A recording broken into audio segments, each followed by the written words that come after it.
प्रिय दर्शकों, एक समय की बात है जब माता लक्ष्मी भगवान श्री हरि के पास आती है और कहती है, हे प्रभु, आज जब मैं मृत्यु लोक पर भ्रमण कर रही थी तब मैंने देखा कि कई सारी स्त्रियां नित्य तुलसी को जल दे रही थीं, किंतु वहीं कुछ स्त्रियां भगवान शिव के शिवलिंग पर तुलसी पत्र चढ़ाने के बजाय बेल्व पत्र चढ़ा रही थीं।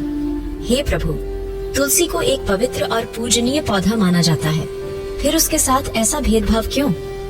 हे प्रभु, मैंने यह भी सुना है कि देवी तुलसी ने ब्रह्मा जी के वरदान के कारण आपको और भगवान शिव जी को श्राप दिया था। क्या है इसके पीछे की कहानी? हे जगत के पालनहार परमेश्वर, कृपा करें और मेरी जिज्ञासा को शांत करें। मित्रों, तब भगवान श्री हरि विष्णु कहते हैं, हे लक्ष्मी, आज आपने जो प्रश्न किए हैं वह समस्त मानव जाति के कल्याण हेतु अत्यंत महत्वपूर्ण है। देवी तुलसी तो मेरी पत्नी है, किंतु भगवान शिव जी की पूजा में उनका उपयोग वर्जित है। जो भी मनुष्य ऐसा करता है उसे महापाप लगता है। तथा वहीं शंख मेरी प्रिय वस्तु है, किंतु भगवान शिव जी की पूजा में उसे भी वर्जित माना जाता है। हे लक्ष्मी, आज मैं आपको एक रहस्यमयी कथा सुनाने जा रहा हूँ, जिसे सुनने मात्र से सभी भक्तों की हर मनोकामना पूर्ण हो जाती है, उसके पाप नष्ट हो जाते हैं तथा मृत्यु के बाद उस मनुष्य को परम मोक्ष की प्राप्ति होती है।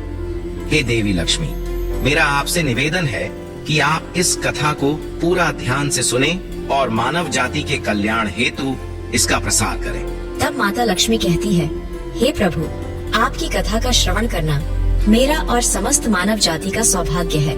कृपा करें और आप इस पवित्र कथा को कहें। मित्रों, भगवान श्री हरि कहते हैं, हे लक्ष्मी, पूर्व काल की बात है। वित्रचिति नाम का एक दानव राजा हुआ करता था, जो बड़ा ही शूरवीर पराक्रमी था। वैसे था वह एक दानव, लेकिन उसके राज्य में सारी प्रजा सुख पूर्वक जीवन व्यापन करती थी। तीनों लोकों में भी शांति व्याप्त थी। उसका पुत्र दंभ था, जो वीर, जितेंद्रिय, धार्मिक तथा श्री हरि का भक्त था।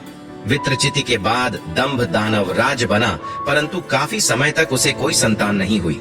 तब उसे भविष्य तथा पुत्र की चिंता सताने लगी थी। उसके बाद राजपाट कौन संभालेगा? फिर उसने दैत्य गुरु शुक्राचार्य को गुरु बनाकर उनसे श्री कृष्ण मंत्र प्राप्त किया और पुष्कर में जाकर घोर तपस्या करने लगा।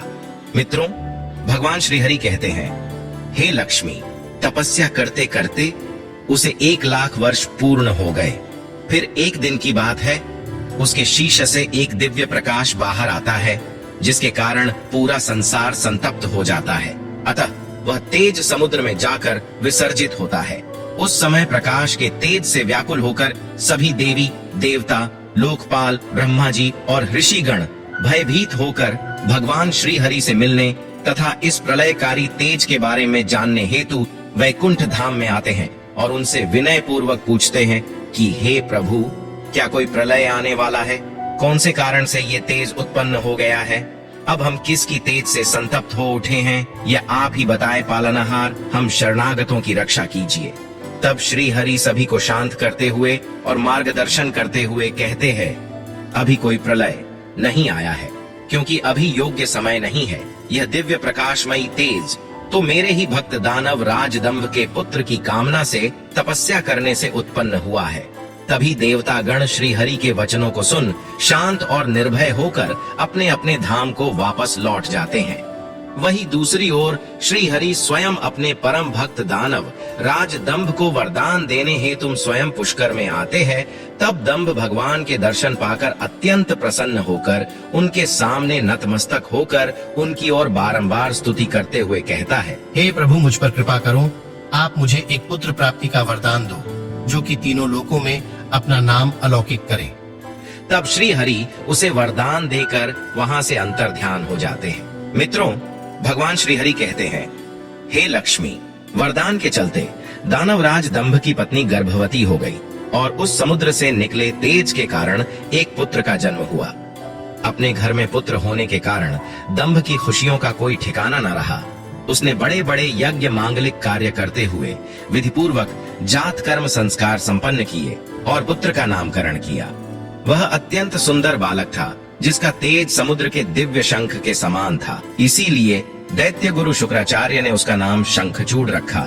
उसी का दूसरा नाम जालंधर था। उस बालक ने बचपन में ही सभी प्रकार की विद्याओं को ग्रहण कर लिया और जब युवा अवस्था में आया तब दैत्य गुरु शुक्राचार्य और जयगीव अव्य मुनि के उपदेश से पुष्कर में जाकर भगवान ब्रह्मा जी की घोर तपस्या करने लगा। फिर 100 वर्षों तक घोर तपस्या के कारण ब्रह्मा जी प्रसन्न होकर स्वयं शंखचूड़ के सामने प्रकट हुए। ब्रह्मा जी के प्रकट होने पर शंखचूड़ ने उनकी स्तुति करते हुए अत्यंत नम्रता से उन्हें अभिवादन किया और विनम्रता से उनसे वर मांगते हुए कहा, हे प्रभु, मुझे ऐसा वरदान दे कि जिस कारण से मैं तीनों लोकों में अजय बन जाऊं। तब ब्रह्मा जी प्रसन्न होकर बोले, तथास्तु, ऐसा ही होगा। फिर उन्होंने एक श्री कृष्ण यंत्र प्रदान किया जो सर्वत्र विजय प्रदान करने वाला था। तत्पश्चात ब्रह्मा जी ने उसे आज्ञा दी कि तुम बद्री धाम को जाओ। वही धर्मध्वज की कन्या वृंदा है जो एक तपस्विनी है, उसके साथ विवाह कर लो। इतना कहकर ब्रह्मा जी अंतर ध्यान हो गए। फिर उसने वही मंगल स्वरूप यंत्र को परिधान कर लिया और बद्री धाम की ओर निकल पड़ा। मित्रों, भगवान श्रीहरि कहते हैं, हे लक्ष्मी, देवी वृंदा मेरी परम भक्त भी थी और वह मन ही मन श्री कृष्ण रूप से प्रेम करती थी। धर्मध्वज की सुंदर पुत्री वृंदा अपने महल के वन में तपस्या में लीन थी। उसी समय शंखचूड़ प्रकट हुआ और वृंदा की प्रशंसा कर उसे अपने प्रेम जाल में लुभाने की कोशिश करने लगा। तभी वृंदा ने क्रोधित उससे कहा, हे भद्र पुरुष, तुम यहाँ से चले जाओ, यही तुम्हारे लिए उचित है, वरना मैं श्राप देकर तुम्हें भस्म कर दूंगी। तुलसी के मुख से ऐसे बातें सुन शंखचूड़ कहता है, हे सुंदरी, क्या तुम मुझे नहीं जानती हो अथवा तुमने कभी मेरा नाम नहीं सुना? अरे मैं देवताओं में भय उत्पन्न करने वाला शंखचूड़ दानव हूँ। पूर्व जन्म में मैं श्री कृष्ण का पार्षद सखा था और मेरा नाम सुदामा गोप था। इस समय में देवी राधा के शाप के चलते दानव की योनि में जन्म ले चुका हूँ। मुझे ये सारी बातें का श्री कृष्ण के प्रभाव से पूर्व जन्म का स्मरण हुआ है और परम पिता ब्रह्मा की आज्ञा से मैं यहाँ तुमसे विवाह करने आया हूँ। शंखचूड़ ने भगवान ब्रह्मा जी के द्वारा यहाँ भेजे जाने की बात की। तब वृंदा का क्रोध शांत हुआ और उसने अंतर्मन से ब्रह्मा जी को याद किया। उसी समय ब्रह्मा जी भी वहां प्रकट हो जाते हैं। मित्रों, भगवान श्रीहरि कहते हैं, हे लक्ष्मी, वृंदा और जालंधर के एक दूसरे के प्रति व्यवहार को देख उन्हें समझाते हुए ब्रह्मा जी कहते हैं, हे वत्स शंखचूड़, तुम इसके साथ क्या व्यर्थ में वाद विवाद कर रहे हो? तुम दोनों गंधर्व विवाह की विधि से एक दूसरे को ग्रहण करो, क्योंकि निश्चय ही तुम पुरुष रत्न हो और वृंदा सती साध्वी नारियों में रत्न स्वरूपा है। ऐसी दशा में निपुण का अति निपुण के साथ समागम गुणकारी ही होगा। फिर ब्रह्मा जी ने तुलसी से कहा, हे सती साध्वी वृंदा, तुम ऐसे गुणवान पुरुष की क्या परीक्षा ले रही है? यह तो देवताओं और असुरों तथा दुष्टों का मान मर्दन करने वाला है। हे सुंदरी, तुम इसके साथ संपूर्ण लोकों में सर्वथा उपयुक्त स्थानों पर चिरकाल तक प्रतिष्ठ करोगी।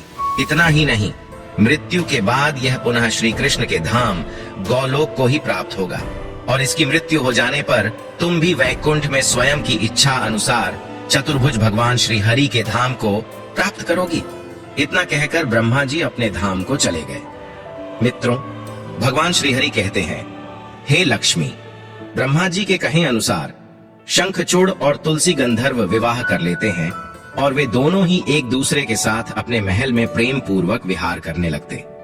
फिर कुछ समय के पश्चात दैत्य गुरु शुक्राचार्य ने शंखचूड़ को दैत्यों का राजा बना दिया। ब्रह्मा जी के वरदान के कारण और दानवों के उकसाए जाने पर शंखचूड़ को अहंकार हुआ और उसने देवताओं पर आक्रमण कर दिया, जिसके चलते उसके सामने सभी देवता गण परास्त होकर भाग खड़े हुए। ऐसी दुर्दैवी विपत्ति को देख देवी भद्रकाली अपनी दिव्य शक्तियों के साथ युद्ध करने रणभूमि में उतरी। उसके बाद दोनों में भयंकर भीषण युद्ध शुरू हो गया। कुछ ही समय पश्चात युद्ध भूमि में आकाशवाणी हुई कि हे देवी, आप शंखचूड़ को युद्ध में पराजित नहीं कर सकती हैं। यह तुम्हारे लिए अवैध है, क्योंकि जब तक शंखचूड़ के शरीर पर यह श्री कृष्ण कवच है और इसकी पत्नी वृंदा का सतीत्व अखंडित है, तब तक इसे रणभूमि में कोई भी नहीं हरा सकता।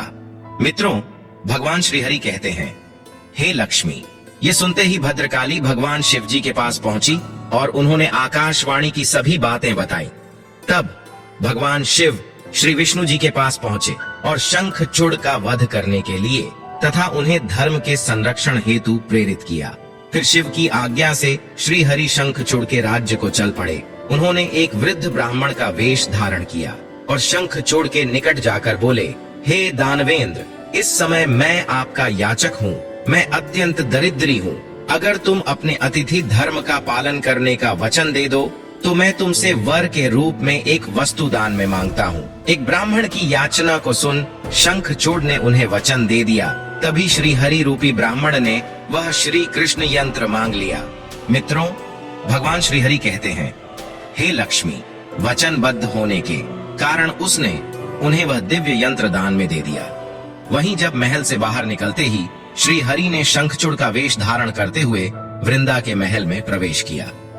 वृंदा के द्वार के निकट जय जयकार से वृंदा को शंखचूड़ के आगमन की सूचना मिली।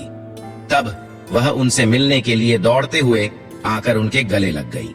फिर श्री हरि रूपी शंखचूड़ और वृंदा ने प्रेम संबंध स्थापित करते हुए मिलन किया। वहीं दूसरी ओर भगवान शिवजी ने क्रोधित होकर शंखचूड़ का युद्ध परास्त करते हुए वध कर दिया। किंतु कुछ समय रमण करने के पश्चात देवी तुलसी के मन में संदेह उत्पन्न होने पर वह शंखचूड़ रूपी श्री हरि से पूछने लगी, तुम कौन हो दुष्ट? मुझे शीघ्र बताओ कि माया द्वारा मेरा उपभोग करने वाला तू कौन है? आज तूने मेरा सतीत्व नष्ट कर दिया, अतः मैं अभी तुझे शाप देती हूँ। उसके बाद तुलसी के कठोर वचन सुनकर श्री हरि अपने वास्तविक रूप में आ गए। तब उनका रूप देखकर वृंदा ने लक्षणों से पहचान लिया कि यह साक्षात श्री विष्णु है, परंतु उसका पतिव्रता धर्म नष्ट हो चुका था। इसलिए वह कुपित होकर विष्णु जी से कहने लगी, हे विष्णु, तुम्हारा मन पत्थर के समान कठोर है, तुम में लेश मात्र भी दया नहीं। मेरे पतिव्रता धर्म के भंग हो जाने से निश्चय ही मेरे स्वामी मारे गए होंगे, जो कि अब तुम पाषाण सदस्य के समान कठोर, दया रहित और दुष्ट हो। इसलिए अब तुम मेरे शाप से पाषाण स्वरूप ही हो जाओ। इतना कहकर शंखचूड़ की वह सती साध्वी पत्नी वृंदा फूट फूट कर रोने लगी और शोकाकुल होकर विलाप करने लगी।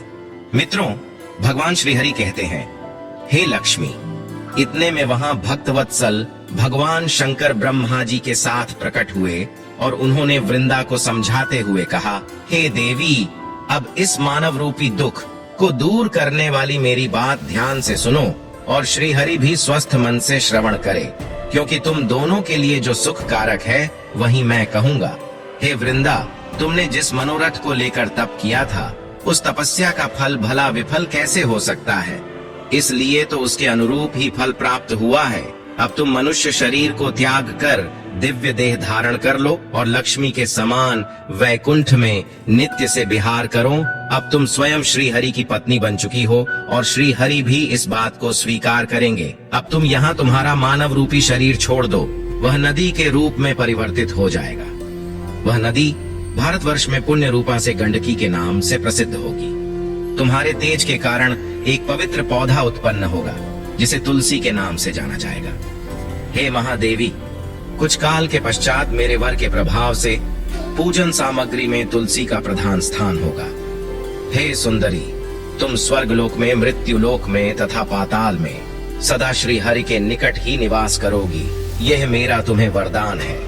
तुम वैकुंठ में दिव्य रूप धारिणी वृक्ष अधिदेवता श्री देवी बनकर श्री हरि के साथ विहार करोगी। भारतवर्ष में नदियों की अधिष्ठात्री देवी होगी, वह परम पुण्य प्रदान करने वाली होगी और तुम्हारे शाप के कारण श्री हरि पाषाण रूपी उसी नदी के तट पर रहेंगे जिसे शालिग्राम शिला के नाम से जाना जाएगा। बहुत प्रकार के पुण्यों की वृद्धि करने वाला जो शालिग्राम शिला के ऊपर से तुलसी पत्र को रखता है, उनके समस्त पाप दूर होंगे। मित्रों, भगवान श्री हरि कहते हैं, हे लक्ष्मी, अब मैं आपके प्रश्नों के उत्तर देता हूँ। तुलसी विष्णु प्रिया है, इसलिए उनका शिव जी के पूजा में उपयोग करना वर्जित है। और वहीं भगवान शंकर ने शंखचूड़ दानव का वध करने के पश्चात उसकी हड्डियां स्वर्ग से समुद्र में जा गिरी। वहीं श्री कृष्ण के तेज से उन हड्डियों से शंख की निर्मित हुए है। हे लक्ष्मी, इसलिए भगवान शिव जी की पूजा में इनका उपयोग करना वर्जित है और तुलसी तथा शंख मेरे प्रिय है।